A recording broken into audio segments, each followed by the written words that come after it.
بسم اللہ الرحمن الرحیم۔ شروع اللہ کے نام سے جو بڑا مہربان نہایت رحم والا ہے۔ السلام علیکم ورحمۃ اللہ وبرکاتہ۔ آج کی یہ ویڈیو حضرت یوسف علیہ السلام کی زندگی کے تکلیف دہ دور کے بارے میں ہے۔ ویڈیو کو پورا دیکھیے تاکہ اس میں سے کوئی بھی ایسی چیز سکپ نہ ہو جائے جس کو جاننے سے آپ رہ جائیں۔ بہت ہی انٹرسٹڈ ویڈیو ہے حضرت یوسف علیہ السلام کی زندگی کے بارے میں کہ ان کی زندگی میں تکلیف دہ دور کیسا تھا اور انہوں نے اس کا سامنا کیسے کیا۔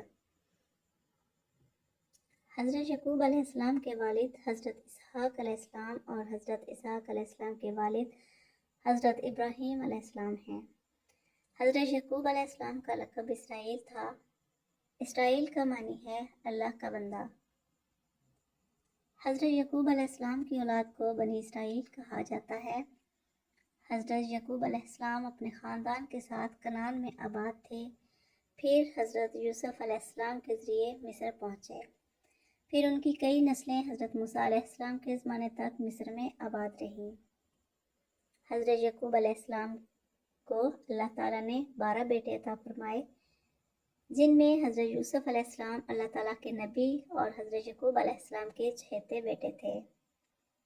حضرت یوسف علیہ السلام خوبصورت بھی تھے اور خوبصورت بھی۔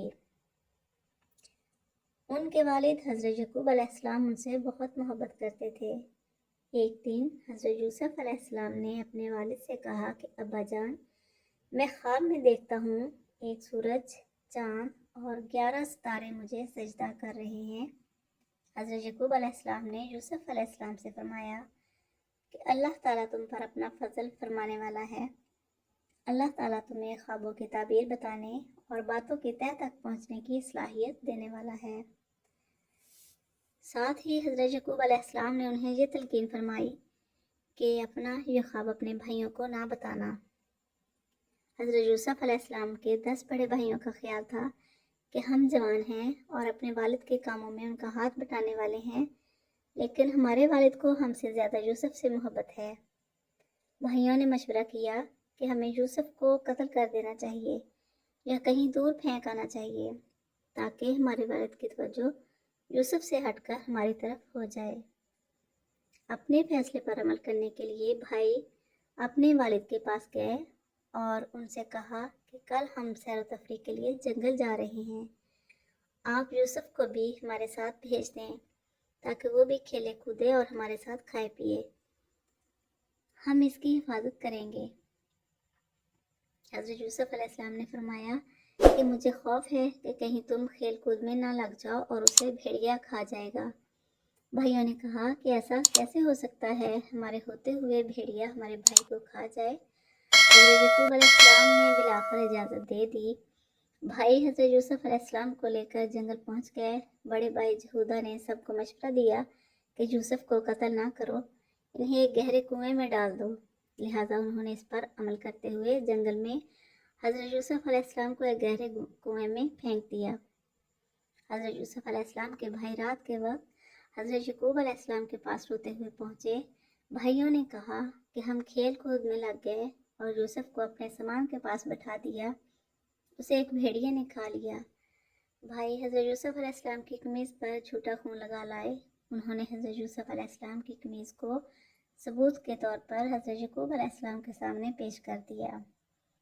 حضرت یعقوب علیہ السلام سمجھ گئے کہ یوسف ابھی زندہ ہے اور یوسف کے بھائی صحیح نہیں کہہ رہے۔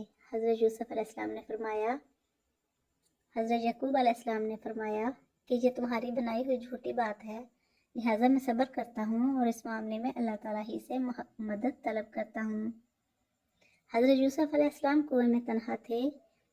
ایک قافلے کا جنگل سے گزر ہوا۔ قافلے والوں نے اپنے ایک آدمی کو پانی لانے کے لیے بھیجا۔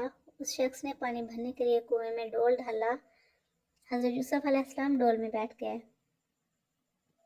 اس شخص نے جب ڈول اوپر کھینچا تو ایک خوبصورت لڑکے کو دیکھ کر حیران رہ گیا۔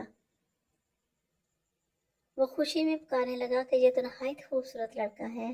قافلے والوں نے حضرت یوسف علیہ السلام کو فروخت کرنے کے لیے چھپا لیا काफिले वाले हज़रत यूसुफ अलैहिस्सलाम को मिस्र ले गए। अजीज़ मिस्र ने हज़रत यूसुफ अलैहिस्सलाम को महंगी कीमत में ख़रीदा।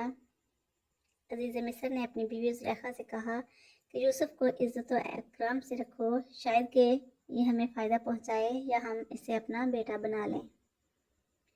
जब हज़रत यूसुफ अलैहिस्सलाम अपनी बेटी जवानी को पहुँचे तो खूबसूरती में उन जैसा कोई न था। एक दिन ज़ुलेखा ने महल के दरवाजे बंद कर दिए और हज़रत यूसुफ अलैहिस्सलाम को बराई की दावत दी। हज़रत यूसुफ अलैहिस्सलाम ने अल्लाह ताला की पनाह मांगी और दरवाजे की तरफ दौड़े। जब दोनों दरवाजे के पास पहुँचे तो वहाँ उन्होंने अजीज़ मिस्र को खड़े हुए पाया। शोहर को देखते ही ज़ुलेखा ने हज़रत यूसुफ अलैहिस्सलाम पर बुराई का इल्ज़ाम लगाया। हज़रत यूसुफ अलैहिस्सलाम ने फ़ौरन इनकार किया और फरमाया, ये औरत मुझे बुराई की दावत दे रही थी। अजीज़ मिस्र के लिए फ़ैसला करना मुश्किल हो गया। उस पर ज़ुलेखा के घर वालों में से एक गवाह ने गवाही दी कि यूसुफ की कमीज़ को देखा जाए।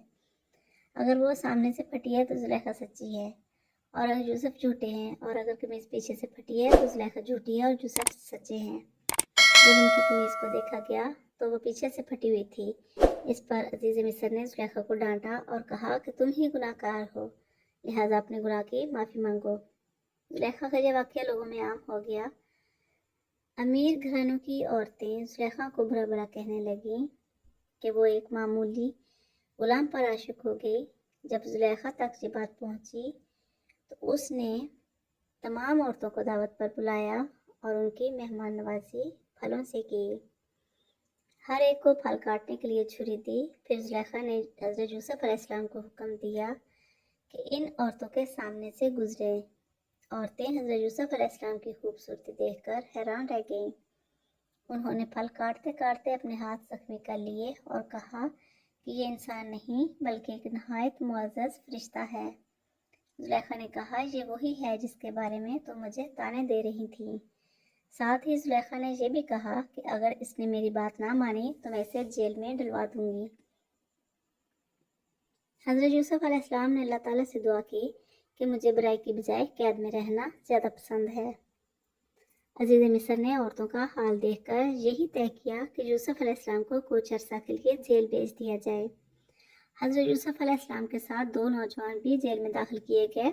ये दोनों मिस्र के बादशाह के मुलाजिम थे। उनमें से एक बादशाह को शराब पिलाने वाला था और दूसरा रोटी पकाने वाला। उन दोनों पर बादशाह को जहर देने का इल्ज़ाम था।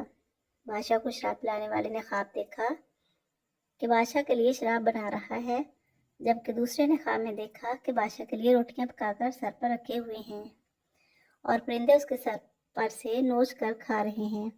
दोनों ने हज़रत यूसुफ अलैहिस्सलाम को अपने ख्वाब सुनाए और उनकी ताबीर पूछी।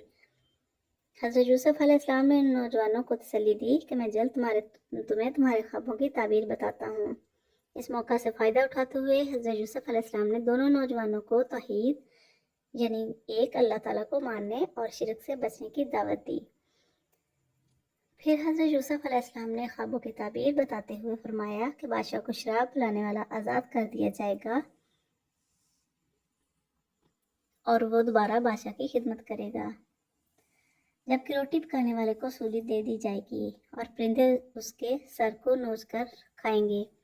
हज़रत यूसुफ अलैहिस्सलाम ने बादशाह को शराब पिलाने वाले से फरमाया कि वो इनका जिक्र अपने बादशाह से करे। वो अपनी नौकरी पर बहाल हो गया, लेकिन वो हज़रत यूसुफ अलैहिस्सलाम का जिक्र बादशाह से करना भूल गया। इस तरह हज़रत यूसुफ अलैहिस्सलाम जेल में कई साल रहे। हज़रत यूसुफ अलैहिस्सलाम की ज़िंदगी का अब तक जो दौर हमने पढ़ा है वो तकलीफ़ों से भरा हुआ था, लेकिन उन तकलीफ़ों में हज़रत यूसुफ अलैहिस्सलाम ने सब्र से काम लिया, अल्लाह ताला की रज़ा पर राज़ी रहे और उनके हुक्मों को पूरा करते रहे।